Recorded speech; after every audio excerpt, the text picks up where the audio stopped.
So I've got a question for you, Mark, and hopefully you can expound on this. I know what you mean when you say that Bitcoin prevents the government from using whatever to murder and kill people. But for somebody that is listening that isn't aware of how Good this question. happens, can you expand on that a little bit?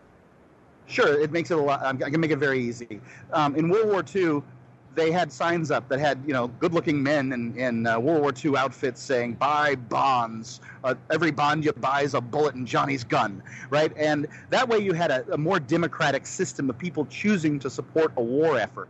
Whereas during the War on Terror, George Bush was asked, what can people do? People wanted to, at the time, they would have supported an invasion in Canada if they thought that was the thing to do.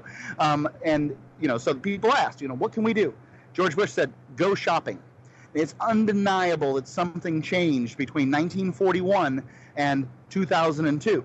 That thing was, in fact, the Bretton Woods Accords, but, we can go into that later. The fact is now the United States government can prosecute wars. And I saw an article recently in more than 130 countries around the world, small-scale wars in 130 countries, and they're doing it without your permission, they're doing it without your knowledge, and they're doing it with money they just made out of thin air.